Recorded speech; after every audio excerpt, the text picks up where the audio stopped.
Pencuri datang hanya untuk mencuri dan membunuh dan membinasakan. Aku datang supaya mereka mempunyai hidup dan mempunyainya dalam segala kelimpahan.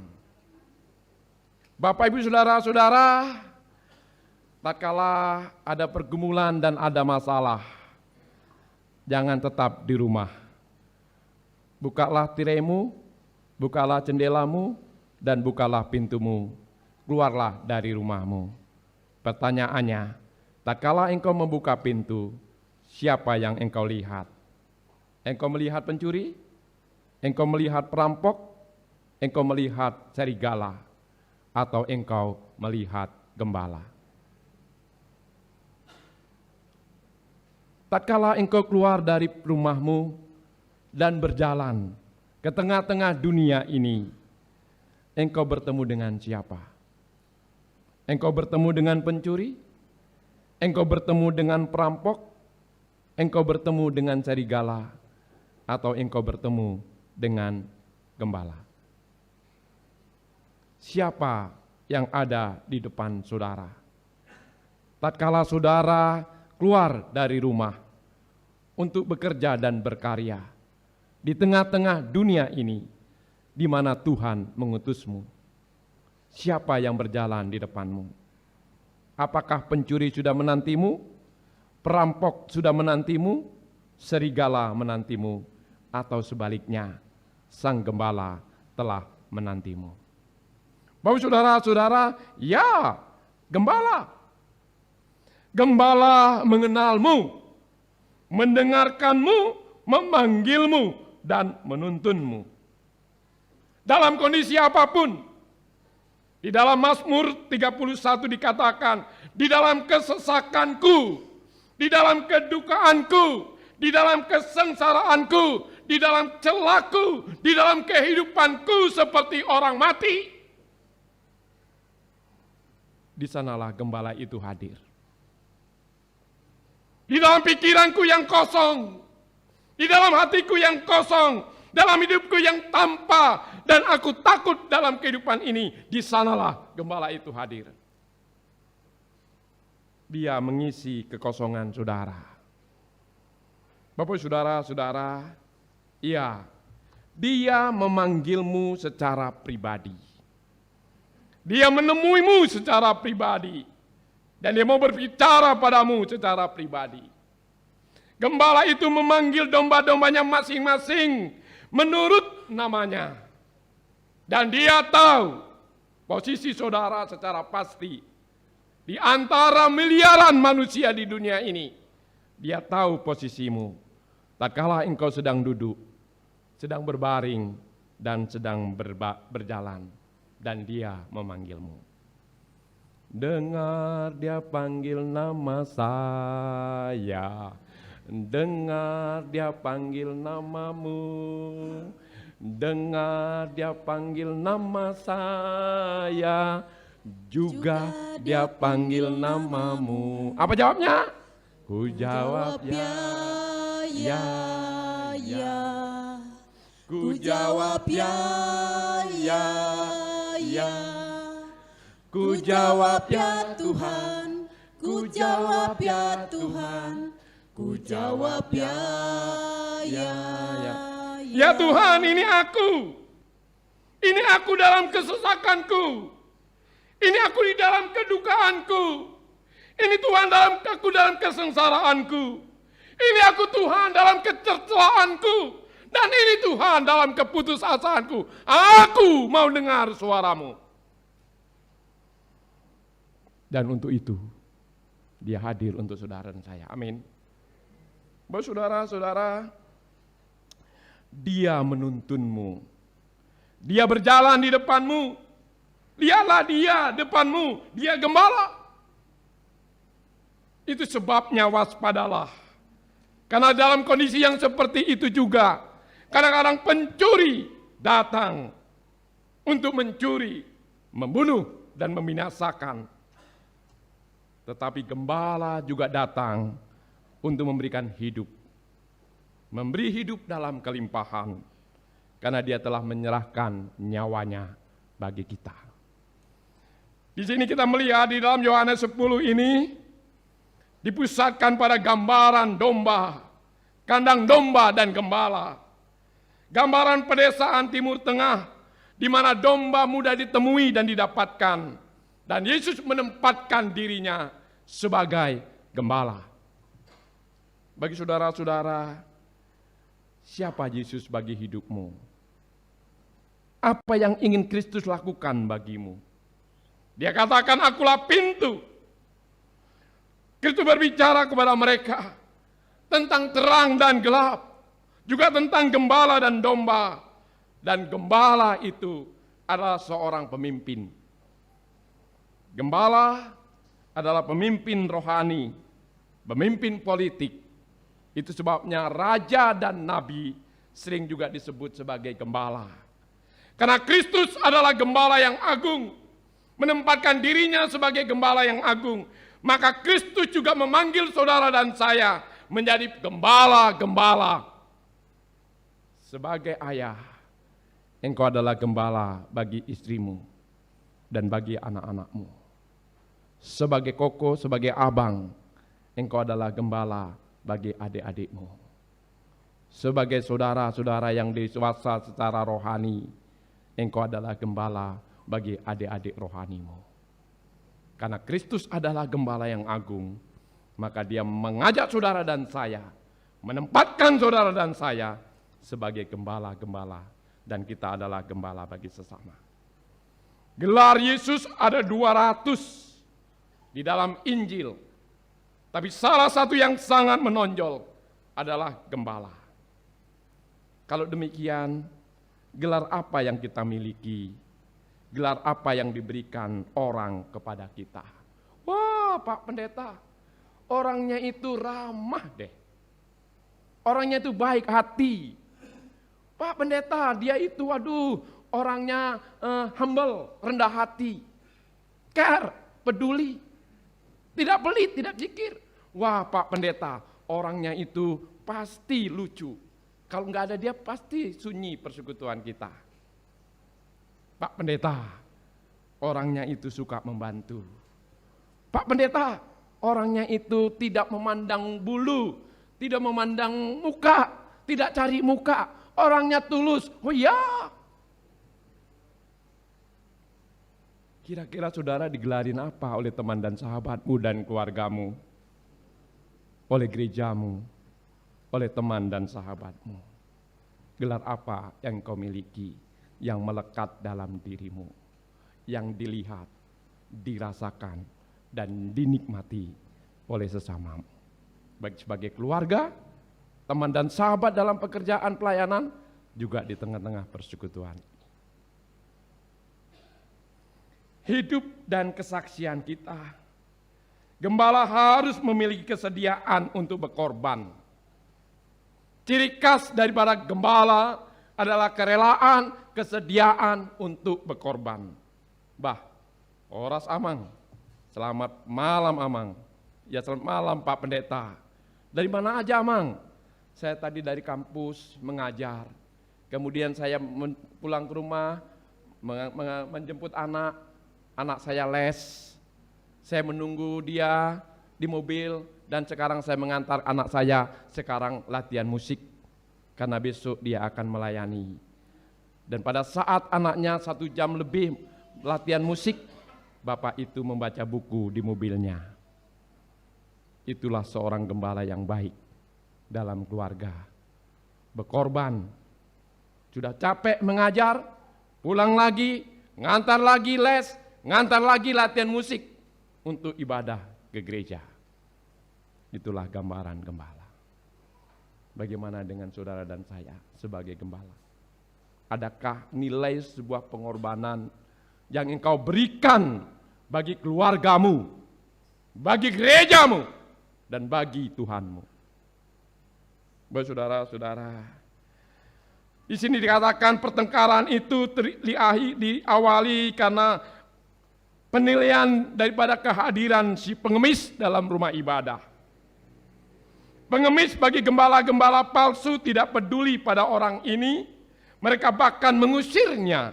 Tapi Kristus gembala yang baik datang kepadanya dan menerimanya.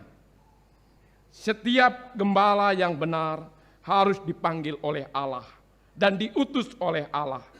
Jika ia benar-benar menyampaikan firman Allah, domba-dombanya akan mendengarkan suaranya dan tidak takut untuk mengikuti dia. Gembala yang benar akan mengasihi domba-dombanya dan memperhatikan mereka.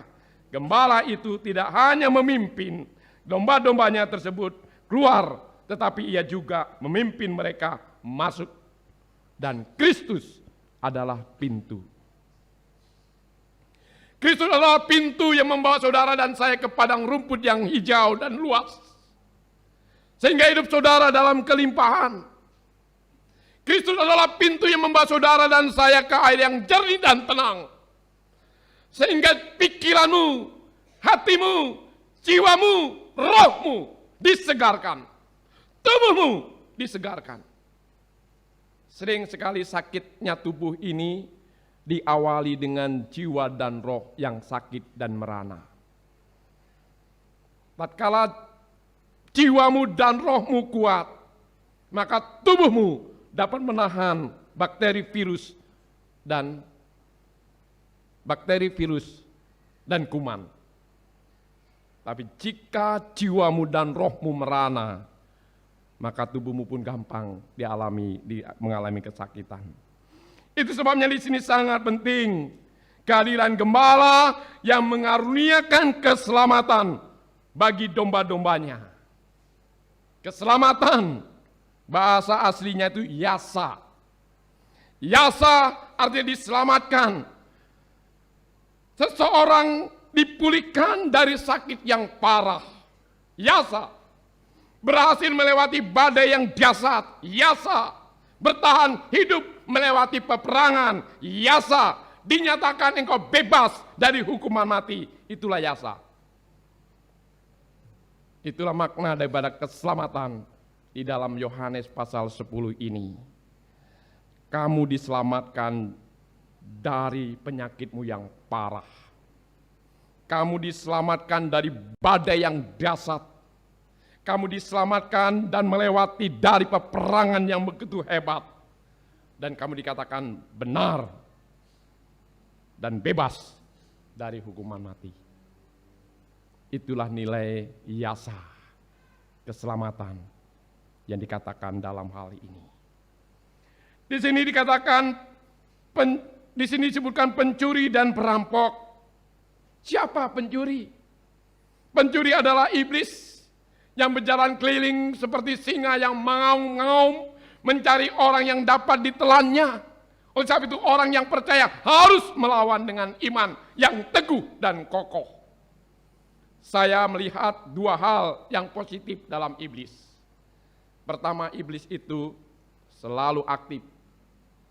Berjalan berkeliling, non-stop, tidak pernah berhenti, tidak pernah cuti, tidak pernah lelah. Yang kedua adalah tunduk pada pimpinan. Iblis itu tunduk pada pimpinan, tidak pernah membantah pada pimpinan, tidak pernah berdebat dengan pimpinan, tidak pernah berargumentasi dengan pimpinan. Itu sebabnya kerajaan terpecah-pecah, keluarga terpecah-pecah, maka sudahlah akan datang ke akhirnya. Tapi iblis sepanjang zaman, sepanjang abad tetap kokoh karena satu komando. Dan iblis selalu taat pada pimpinannya.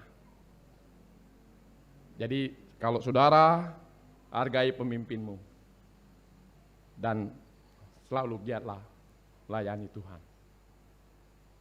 Bapak saudara-saudara,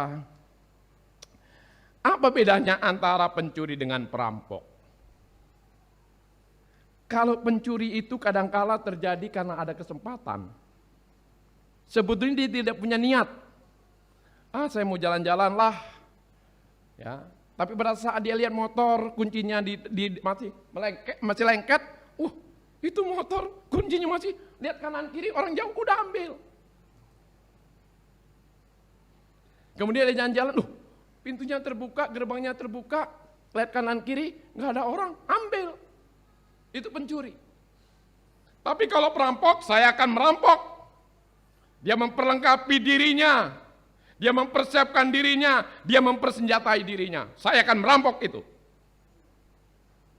Makanya Bang Napi katakan, kejahatan terjadi bukan hanya karena ada niat pelakunya, tetapi juga karena ada kesempatan.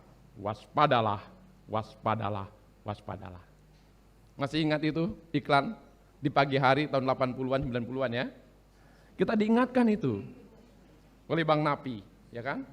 Kejahatan terjadi bukan karena ada niat pelakunya, tapi juga karena ada kesempatannya. Waspadalah, waspadalah, waspadalah. Wah, kalau gitu selama perjalanan harus waspada. Rumah kita juga harus waspada. Karena pencuri, karena ada kesempatan. Tapi kalau perampok, memang dia mau merampok. Itu sebabnya, saudara-saudara, Kristus mengajar berkhotbah dengan suatu gambaran yang sangat dikenal di kalangan masyarakat Timur Tengah, yaitu gembala mengenal domba-dombanya dan domba-dombanya mendengarkan suaranya. Saya tahun 86 saya melayani di Medan. Ya, saya S1 di Medan, kemudian tiap hari Jumat, Sabtu, Minggu saya pelayanan ke daerah, baik di Tanah Karo maupun di Tanah Batak. Di Tanah Karo juga kadang-kadang ketemu orang Batak gitu ya. Jadi saya tinggal di rumah jemaat, di rumah sintua, pertua, tidur, bangun pagi-pagi, seorang ibu itu sudah bawa makanan. Bawa makanan dia ke halaman. Saya lihat, oh ya. Hurje. Oh, ngapa ibu jerit pagi-pagi saya pikir kan? Hurje. Nah. Gak dengar, baru sekali hurje. Datang puluhan babi. Akhirnya babi itu datang semua kasih makan. Oh, berarti namanya hurje, dipanggil makin datang ya kan. Besok pagi saya bangun pagi, saya coba, saya ke halaman belakang, saya panggil hurje, gak ada. Oh, mungkin kurang kuat suara saya bilang hurje, gak ada juga. Oh, mungkin main jauh kali babi gitu kan. Saya panggil sekali lagi paling kuat, hurje, gak datang. Oh. Sudah?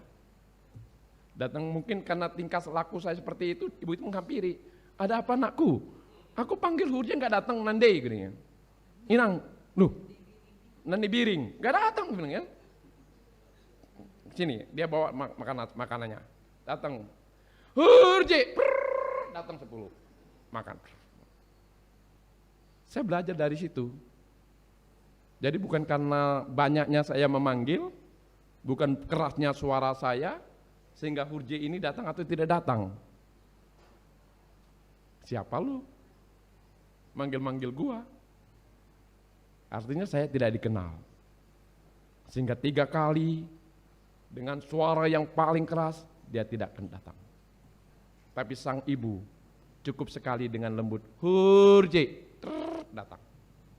Mengapa? Dan si hurje mengenal suara ibu itu. Sedangkan saya orang asing, siapa lu? Manggil-manggil gua nggak kenal gitu ya. Jadi nggak datang. Nah, Bapak saudara-saudara, gambaran inilah dalam kehidupan kita. Apakah kita mengenal gembala kita? Dalam kesesakan kita, dalam kedukaan kita, dalam kesengsaraan kita, dalam perasaan hidup yang tercela, juga rasanya seperti mau mati. Apakah kita mengenal gembala kita? Dan dia juga mendengar suara kita.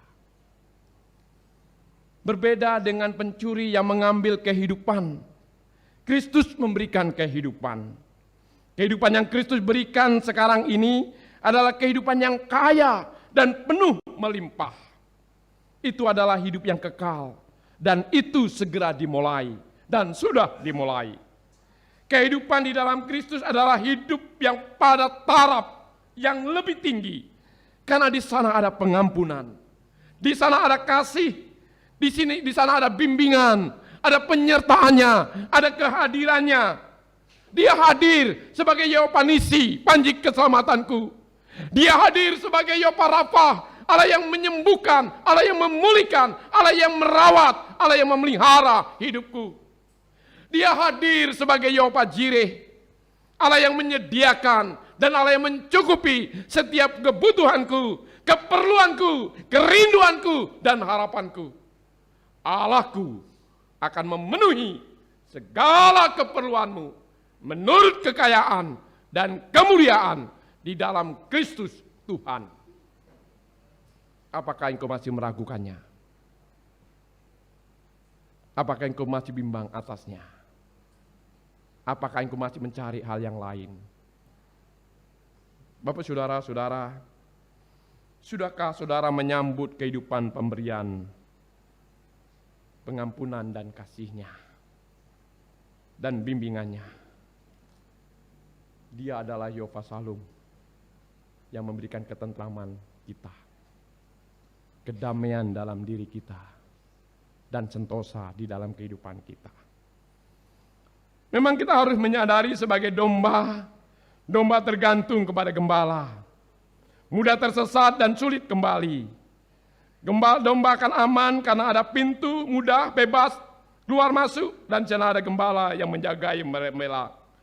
Domba mengenal suara gembalanya, dan gembala mengenal domba-dombanya. Di sini adalah saling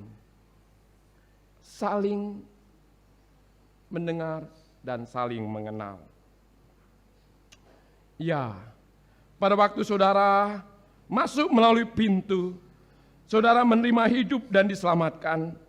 Ketika saudara pergi keluar masuk, saudara menikmati hidup kelimpahan di padang rumput yang subur milik Tuhan. Domba-dombanya menikmati kepuasan dan kemerdekaan.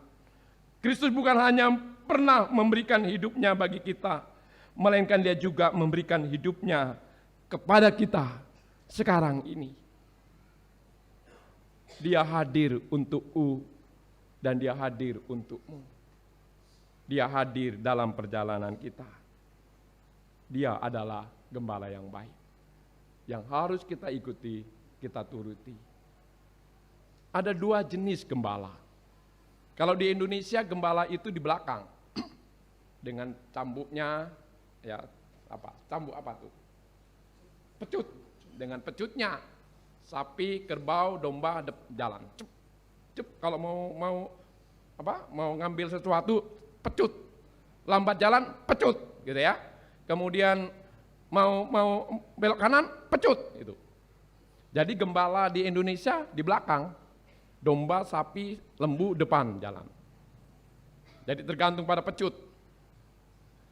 Dipaksa, kamu harus jalan, kamu harus melihat ke depan. Kamu jangan ke kanan, jangan ke kiri, patuh, taat. Itu Indonesia. Tapi kalau gembala di Timur Tengah enggak. Gembala di Timur Tengah itu dalam konteks Yahudi, dia depan, berjalan di depan. Berjalan di depan, kemudian domba ini mengikuti dari belakang. Ini tidak ada paksaan, tidak ada hukum di sini. Taat kamu pilihan, mau pilih taat, dengar gembala, ikut gembala, ikuti gembala. Gembala depan.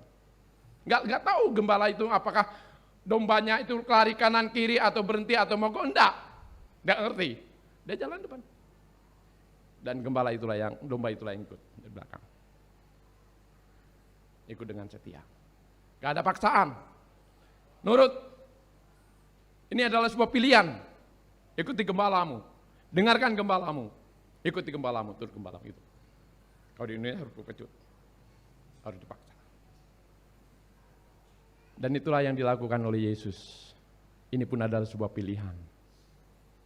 Engkau mau setia, mengikut Dia, mengiring Dia, monggo. Tapi kalau tidak, ya itu pilihan juga.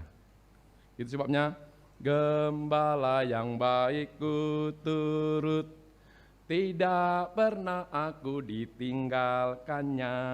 Di dalam lembah, di atas bukit, Yesus selalu menjadi gembalaku. Ya. Di bukit Dia hadir gembala saya. Di atas gunung Dia hadir gembala saya. Persoalannya, apakah aku mau ikut Dia? Bisa mendengarkan suaranya. Di tengah-tengah suara yang hiruk pikuk, suasana yang begitu mencekam, suasana yang begitu berubah di tengah-tengah dunia ini. Apakah engkau mendengar suara gembalamu? Dan tatkala engkau membuka pintu di pagi hari, gembala sudah ada di pintu menungguku, memberkati hidupku.